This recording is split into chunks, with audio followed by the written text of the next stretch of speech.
But I don't. All right, so it's live on the phone. I'm just gonna quickly share it with the other Wavelink page. I don't really expect anybody to show up, but we'll see if anybody does. So let me just go ahead and share this really quick before we get started and give some people a chance to hop in really quick. All right, share. Page Wavelink Live. We're talking about Facebook advertising. Come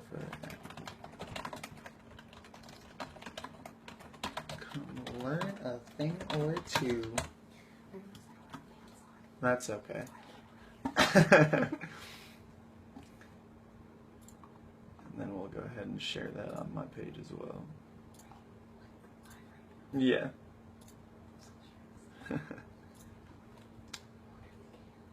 I'm not sure if they can hear you or not.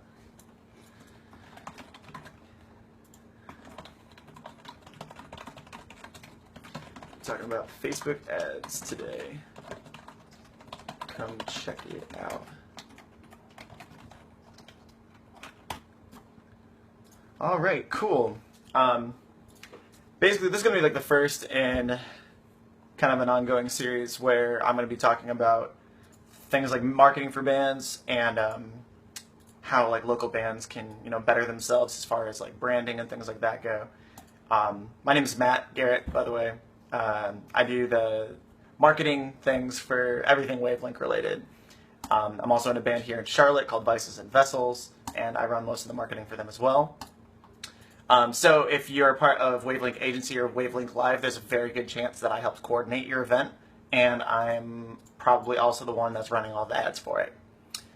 So without further ado, today we're going to be talking about doing Facebook advertising, which a lot of people have kind of like a love-hate relationship with, because Facebook advertising can be incredibly effective if you do it well, but it can also be a huge waste of money if you don't know what you're doing. And a lot of people in bands are balling on a budget, so we don't want to have you guys wasting your money. And we decided we'd put together a little bit, like a very short video that we can kind of discuss some good tactics on taking on Facebook ads. So if you're in a band that's up and coming, you've got like 1,000, 2,000 likes, and you're kind of looking to take that next step out of being a local band, and you kind of want to maybe start doing some national tours, or maybe you're coming out with an album and you want to have more sales on it and meet new people and make new impressions, and this is a great way to do it. Facebook's created an excellent platform for bands and all sorts of artists to be able to reach new markets. So first and foremost, we're going to be splitting this out into a couple of different little sections. And the first one that we're going to talk about is designing a campaign. And since this all really pertains to being in a band, the things that you're going to want to think about when you're designing a campaign is what your objective is going to be.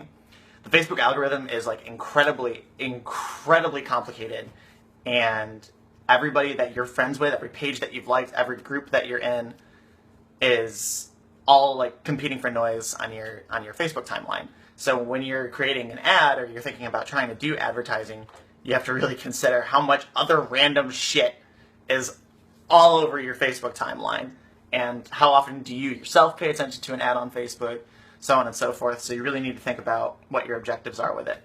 So get together with whoever is spending your money in your band. And hey, Dave. Thank you. Dave comments, "Shut the fuck up. The Jolly Green Giant died and bled out into your hair." Anyway, so like when you're going to design a campaign, one of the things that you want to do is, okay, so are you trying to get impressions? Are you trying to get likes? Are you trying to get people to buy your new album? Or like think about the objective that you're trying to hit with that campaign. A lot of people think that, oh, I have like 10,000 likes on Facebook, I'm practically famous, and stuff like that. But if none of those fans that you have on your page are really engaged, if all of those likes are random purchased likes or people that you acquired from advertising that aren't engaged with your band at all and don't know anything about your band, then what's the point of having, like all those likes? You could have a band that has 800 likes that's going to sell out a show, and you could have 10,000 and sell 2 tickets to a show, and at the end of the day, that's what you're shooting for, is making sure you can sell your tickets and sell your record and sell your merch and all of that. So if you're doing a campaign to try to develop and gain likes, you really have to make sure that you target it such that you're reaching people who would actually be interested in your band and in your music. So doing a huge, like, say I'm in Charlotte, I have a band in Charlotte. I'm not going to target all of Charlotte. I'm going to target people in Charlotte that have similar interests, that might actually listen to what I have to say, or might listen to my music and things like that. So, like, it seems like common sense, but I see a lot of random advertisements. Like, I get advertisements on my feed because somebody put out an ad that says, like, if they're interested in Warped Tour. And I'll see some band playing out in, like, Oklahoma. And, like, obviously I'm not going to go to that, so they just wasted a lot of their money to get that on my timeline. So, just things you have to keep in keep in mind is the word I'm looking for. Alternatively, a lot of people do ad campaigns for impressions, which in that case, yeah, go ahead and broad target and things like that. But those will get you, like, deep into your wallet. Those can be very, very expensive. And even if you don't have anything that you can convert on, so like when you see an ad, you know, like it'll say like buy now or listen now or like a YouTube video or something like that. If you're doing an impression campaign, you might not necessarily put anything like that in there because you're just trying to have people see that, hey, I'm a band, I exist. And like, so say if I left the band that I'm in now and I joined another one, I would probably do an impression campaign to say that I'm in that new band, only because I want people to know that, like, hey, people who liked this band should go like this other band now because I'm in it. Which, that sounds so conceited. That's like such a conceited thing to say. But like, people do that. Say if I don't know, like the singer of All Time Low left All Time Low and decided he was going to go make a hardcore band, he would do an impression campaign on people who liked All Time Low, saying, hey, I'm Alex Gaskarth and I'm doing hardcore now, so go pay attention to that. Or another objective that a lot of people will do is like purchases. So you're releasing a new album, you want people to buy the new album. So you put something really catchy, you say like, hey, if you like Mayday Parade, All Time Low, and Knuckle Puck, you're going to love my new pop punk band. Our album just came out. Here's 15-second clip of one of the songs, and make it like super catchy, like huge hook, and then people are like, oh, maybe I should check it out, and they might buy it. So when you're trying to think of what you want to advertise on Facebook, you have to think of like your end objective before creating anything else. Like, what do you want to accomplish with your advertising? And then the next is the stuff that you're going to put in the advertising, which is we call copy or creative, depending on like if it's text or media. And you want to keep that all short because nobody has an attention span anymore. Vine has ruined us. Vine's ruined me. I can't watch a video that's longer than 10 seconds without like checking something and being bored out of my skull. So you have to kind of put yourself in the shoes of the person that's scrolling down their timeline that has no idea who you are. And would you spend your time watching that video if you weren't a part of your own band or whatever? So you have to make it very quick, very short. What I end up doing is whenever we go play shows and Vices, I'll take video of us kind of like hanging out, and then I'll get video of us playing, and we'll make a quick like 15-second video. It's like an Instagram video, and we'll use that for ad copy. So the next time we go play a show there, we're like, hey, Fayetteville, Vices and Vessels is coming back. We're playing with this band, this band, this band. And then I'll have that video there and then a link to the event. And generally those see a much higher conversion rate, which is like the rate of people that see it versus actually take the action you want. Because it's short, it's engaging, and it shows like how good of a time that we had the last time we were there. It's like, oh, that show looks super lit, bro. Let's go see Vices and Vessels. Woo! And then we get a couple of ticket sales off of it, and they show up. And then there's a really good, I'll copy it into the comments, but there's a great little article that actually was posted from Facebook in their business section on, it's like a little cheat sheet for ad copy. So I'm going to go ahead and drop that link in the comments below. If you want to learn more about that, it's a very short article, very, very helpful. So make sure you check that out. Next thing is budgeting, which, like I said earlier, every band that I know, they're all balling on a budget. They're not a huge company that has tens of thousands of dollars to go spend on advertising. They have like $50, and that's all they've got. So you have to make sure that the money that you're spending is being well spent So get your targeting exactly down to the people that would want to see that ad. What's up, Patrick? Thanks for joining, dude. We're in the middle of it right now. If you have any questions, we'll do like a really quick Q&A right after I'm done with the initial presentation, and we can kind of talk about some ideas and stuff like that. So when you're designing your campaign and you're trying to target people, like, keep in mind that you don't have to spend a lot of money to have good results. If you have it targeted down and your conversion rates are like 5% and stuff like that, you'll spend very little money and you'll have really good results. You'll see people come to shows. You just have to make sure that you're not wasting your time and your money. Like, advertise to the people that want to see it. I keep saying the same thing over and over because it's that important. So like, throwing more money into the Facebook machine isn't going to get you good results. You're going to get spam. If you do a like campaign and you just say, target this to everyone who likes rock, I guarantee you that a good 30 to 40% of those likes that you're going to get are completely meaningless. Absolutely worthless, because they're not even real people. They don't live anywhere near you. They're never going to come to a show of yours. Like, you might have one person and somebody's going to drop the argument like, oh, I've got fans in Peru and they're really excited about my band. It's like, that's great that you do, but if they're not buying your records right now, if they're not coming to your shows, like, you don't have the money to focus on people in Peru right now. You should be focusing on where you are as a band. So if you're a local band, target your area and target people that like bands that you play with. That's always a really, really great way. It's always a really great way to engage with people. So, like, we play with a band here all the time called Never I. They're very similar to Under Oath. Definitely check them out if you have the time. They work with Wavelink as well. And so when we go to do ad campaigns and things like that, we'll use bands like Never I as a similar like, because we know that those people that liked their page already are engaged in our local scene. So we can spend very little money because that reach, the target reach, is going to be very small. So I don't have competition on it, and your bid prices are going to go way, way down. You'll spend way less money. You can launch a very, very good campaign for like 20 or 30 bucks off of that. It's super cheap. So, like, keep that in mind. Like, if you're trying not to spend money, instead of going big and then running it for a short time, go really small and try to target those areas where you can actually get growth. You can get fans, you can get engagement from. Like, I wouldn't advertise to people who like Five Finger Death Punch, because there's a lot of people who like Five Finger Death Punch, and they probably won't like my band. So instead, I'm going to go with something that I know is more of a consistent result. So that's one thing to keep in mind.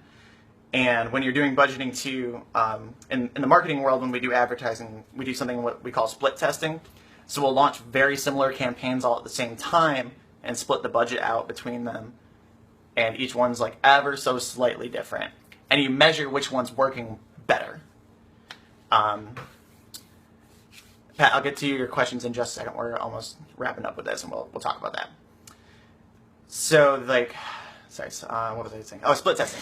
So launch a lot of similar campaigns with like slight differences. And if you see one, so like, say one you're targeting fans who like Seosin, one's a Day to Remember, one is, I don't know, Architects or something like that, kind of trying to reach different people. All of those are different genres with different fans.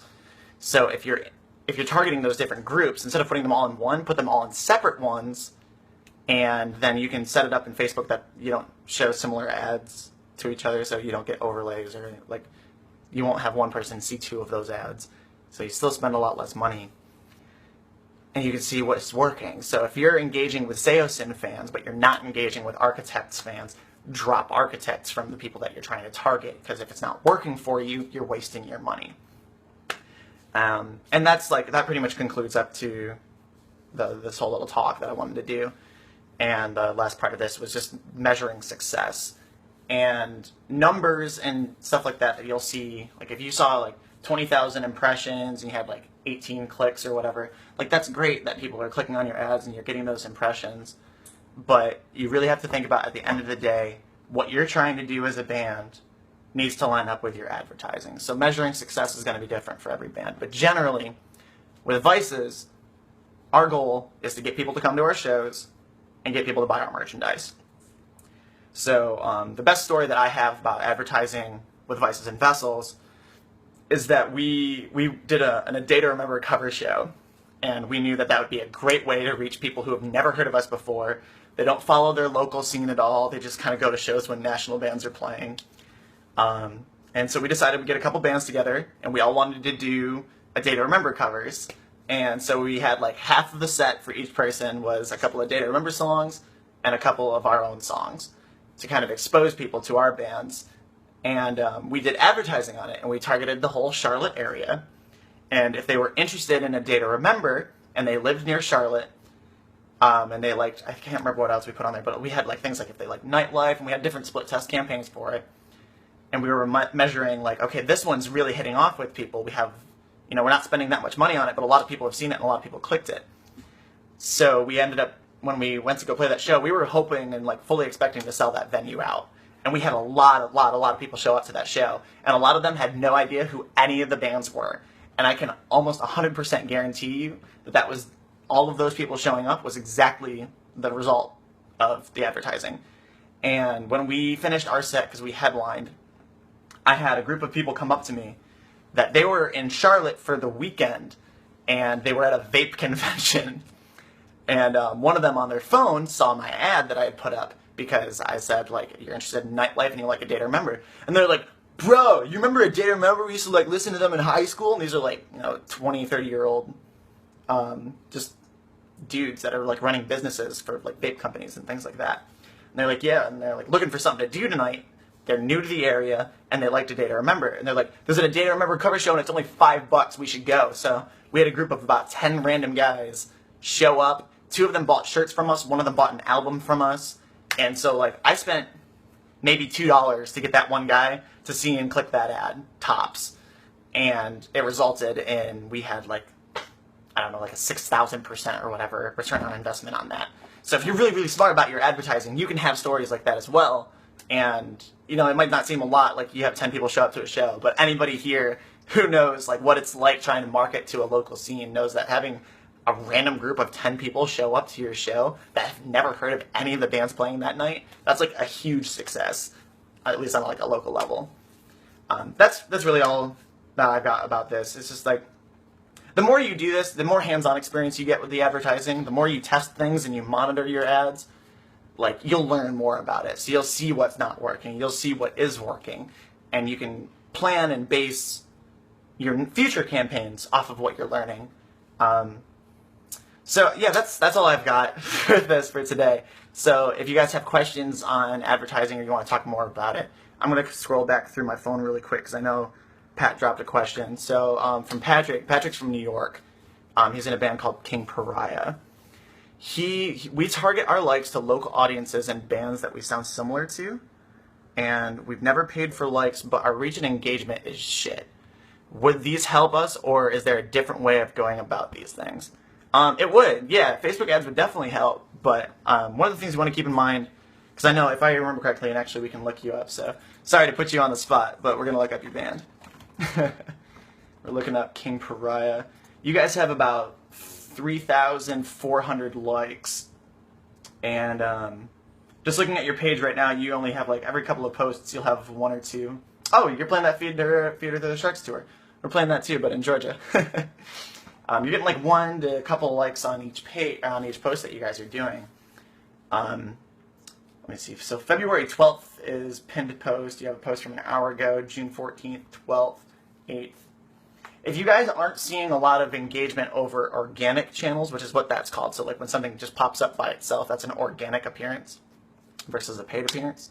If you guys aren't really seeing too much results from organic, feel free to do some paid. Like, get something together.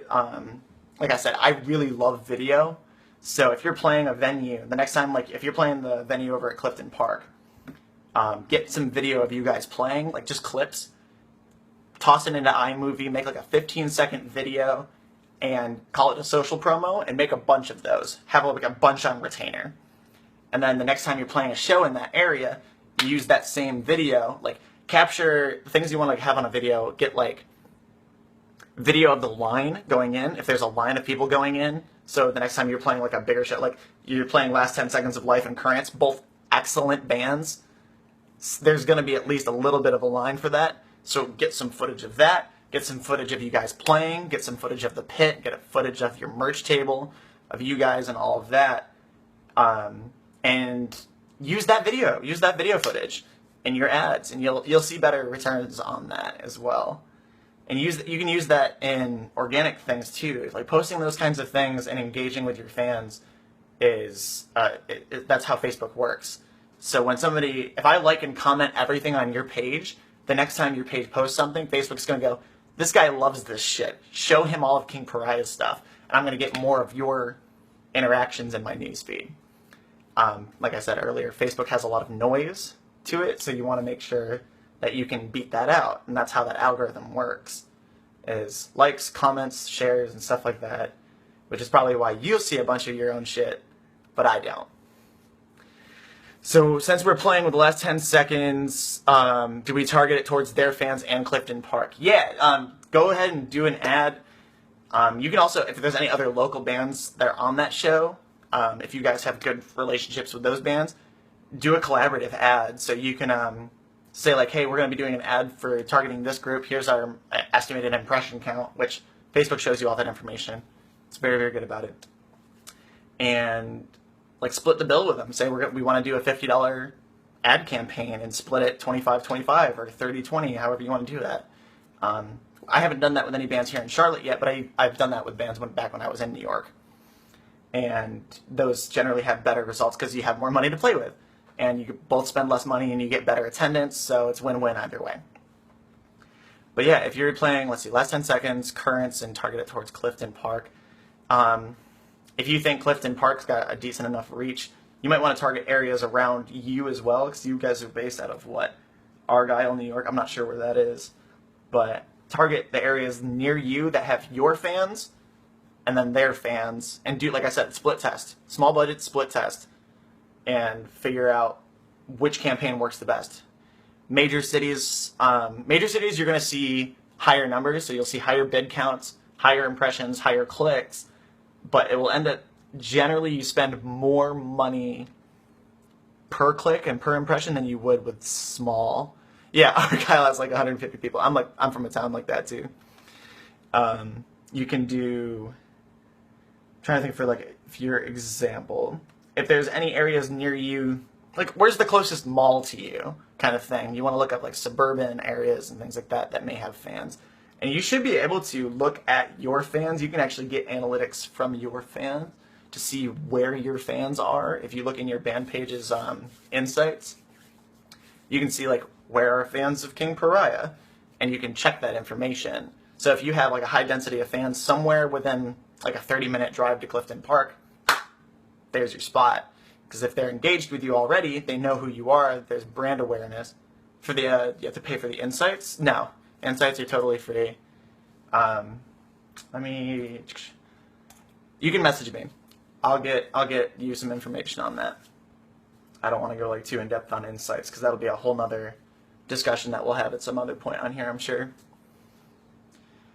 But yeah, anybody else have any questions or anything that wants to talk about anything Facebook ads related, how to get people to come to more shows, anything like that?